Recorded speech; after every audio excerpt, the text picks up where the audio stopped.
Labadiena, gerbėmi visaginiečiai.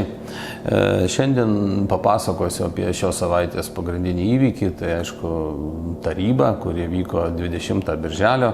Tai taryba prieš miesto šventę. Taryba turbūt iki rugpjūčio mėnesio daugiau jau nebesusirinks. Tai bus tam tikras toks atostogų laikotarpis.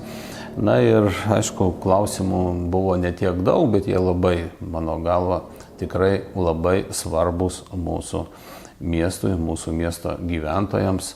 Labai džiaugiuosi, kad visgi užteko balsų ir visi tarybos sprendimai buvo priimti. Šiek tiek papasakosiu apie kiekvieną. Vienas iš tokių, aišku, autobusų stoties klausimas. Autobusų stotis turi būti eksploatuojama tam kaip ir komerciniais pagrindais, todėl laikinai mes galime paskirti biudžetinę įstaigą arba viešąją įstaigą, kuri priklauso savivaldai, tol, kol bus įvykdytos konkurencinės procedūros, tai reiškia paskelbtas konkursas, kas tą autobusų stotį ateityje eksploatuos. Taigi aš pasiūliau rekreacijos paslaugų centrą, tuo pagrindu, kad rekreacijos paslaugų centras turi bent šiokią tokią patirtį eksploatuodamas autobusus, organizuodamas reisus ir turėdamas patirtį kaip ir vadovavimui, taip pat ir vairuotojų ir visų kitų dalykų, nes tai yra pakankamai artima veikla. Čiagi tarybos nariai pradėjo klausinėti, mums čia trūksta informacijos, mums čia kažkas tai neaišku. Mano atsakymas yra paprastas. Jeigu jums trūksta informacijos arba jums kažkas neaišku, klauskite. Stebina visada kita. Kada mes nieko neklausėme, nieko nesiaiškiname, bet balsavome susilaikę arba prieš, kadangi mums trūksta informacijos. Tai dar kartą kartoju, trūksta, klauskite. Taigi, užteko tų balsų, bet visada norisi paklausti tų, kurie balsavo susilaikė arba prieš, o ką jūs siūlote. Kažkada jau esu juokavęs, tikrai turime ir biudžetinių įstaigų, turime ir viešųjų įstaigų, tai jeigu netinka rekreacijos centras, kuris mano galva yra arčiau tos veiklos, tai gal siūlote vieną iš vaikų darželių paskirti autobusų stoties administratoriumi, galbūt vieną iš mokyklų. Nežinau, galima, aišku, priimti sprendimą ir įpareigot Visagino ligoninę eksploatuoti autobusų stotį. Galim nebejotinai ir mūsų pirminės sveikatos priežiūros įmonę paskirti, tai yra polikliniką paskirti, ar mūsų akademiją. Ką siūlote? Ne, trūksta informacijos, mums kažkas neaišku, mes susilaikome, mes dar kažką. Tai jeigu nieko nesiūlote, tai turėtumėte ir balsuoti teigiamai. Tai mano toks yra komentaras. O kiti klausimai taip pat pakankamai, sakyčiau, gana keisti ir įdomus. Pavyzdžiui, ta pati retorika, kad mes atiduodame Visagino futbolo centrui daugiau nei 1 milijoną kainuojantį objektą, stadioną. Tai esminis skirtumas tarp to, ką aš dabar pasakiau, ką tarybos nariai sako, tai yra tai, kad nieko mes niekam neatiduodam. Kai buvo stadionas, kaip mažasis, taip ir didysis, su visom tribūnom ir su visom aikštelėm savivaldos turtas, taip jisai ir liko. Ir tik savivaldybė turi šitą turtą. Mes kalbame, kam perdodame, kas bus atsakingas už šito objekto eksploatavimo, neš atsakomybę už jo priežiūrą, neš atsakomybę už įleidimą kitų sporto šakų ir taip toliau. Taigi, mes kalbame, kam perdodame eksploatuoti šitą turtą, o ne kažkam atidavinėjame. Taigi, kartoju, Ir tose pačiose laidose jau mačiau, kad atidavėm daugiau už milijoną kainuojantį turtą. Niekam nieko netidavėm. Tiesiog pavedėme eksploatuoti, prižiūrėti, tvarkytis šitame turte taip pat mums priklausančiai įstaigai. Dėl plaukimo centro kūrimo. Vėlgi diskusijos susitvarkys, nesusitvarkys. Pas mus labai daug metų sporto centre nebuvo plaukimo šakos išvis. Priminsiu, prieš porą metų, praeitoje kadencijoje priėmėm sprendimą, kad finansuosime vaikus, kurie norės užsiimti kaip sportu, būtent plaukimu. Taigi tie žmonės, tie treneriai, kurie tada tą organizavo atvažiavę, jų iniciatyva buvo tai organizuota, dabar prašosi, kad reikia dirbti klubinę sistemą ir steigti plaukimo centrą. Tikrai smagu, kad užteko, labai nedaug, bet užteko balsų ir tas plaukimo centras dabar įsteigtas.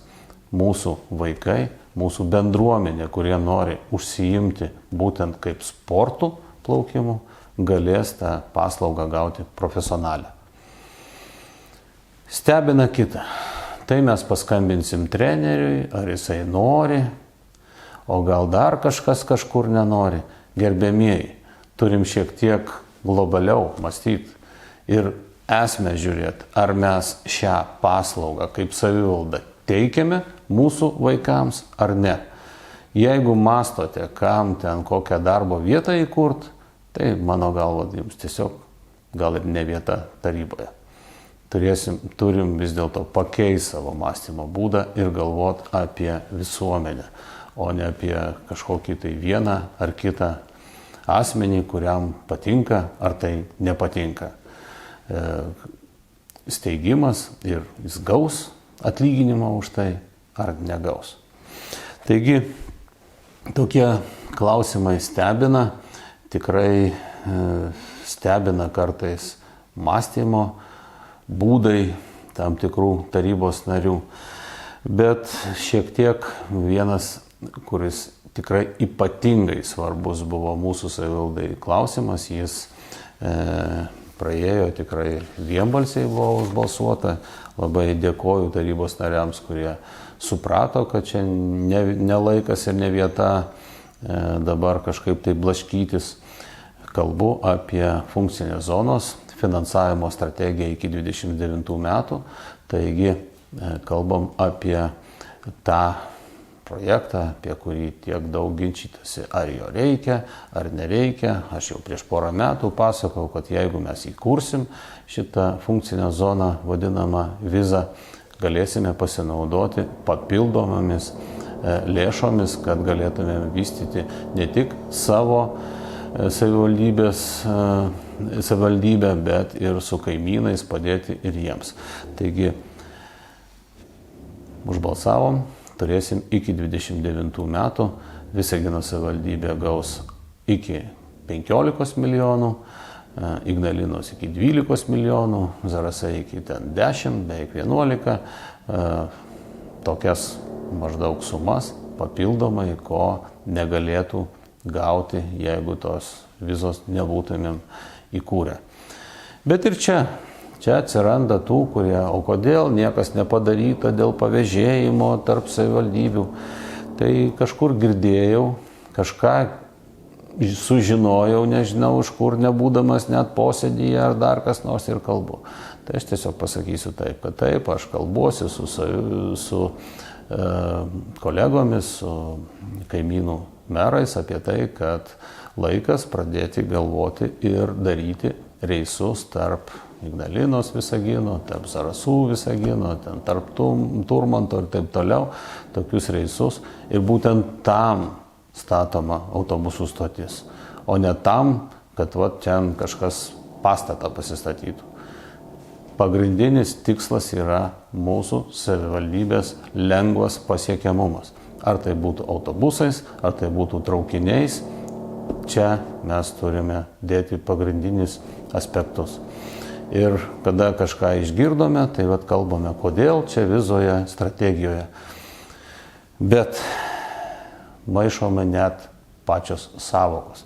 Vizos strategijos finansavimo iki 29, ką mes dabar, tai čia yra pagal gairias, kokie projektai iki 29 metų galimi pagal Lietuvos taisyklės finansuoti.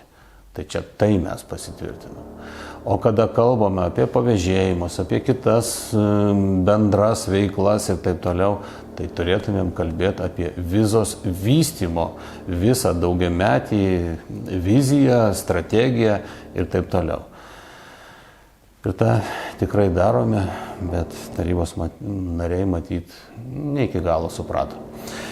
Tiek to, viskas yra priimta, viskas yra gerai, taryba praėjo. Aišku, liūdina, kada tokiems strateginiams klausimams mes teikiame ten po keletą minučių, bet taryboje užtrunkame daugiausia laiko, kada sprendžiamas klausimas tarybos vidaus darbo. Kas bus kokiam komitete, kas bus pirmininkų komiteto, kas bus pavaduotojų, kas gaus didesnį priedą prie atlyginimo ir tai trunka kelias valandas. Ir diskusijos, aistros, kad taip kalbėtumėme apie miesto sprendimus. Tada tikrai viskas būtų žymiai geriau. Ateityje, jau savaitgalį, pas mus Joninės, jau savaitgalį pačios trumpiausios naktys, tikrai daug renginių organizuota, kviečiu visus būti linksmais, kviečiu visus būti optimistais, linkiu visiems surasti tą paparčio žiedą ir viskas bus gerai.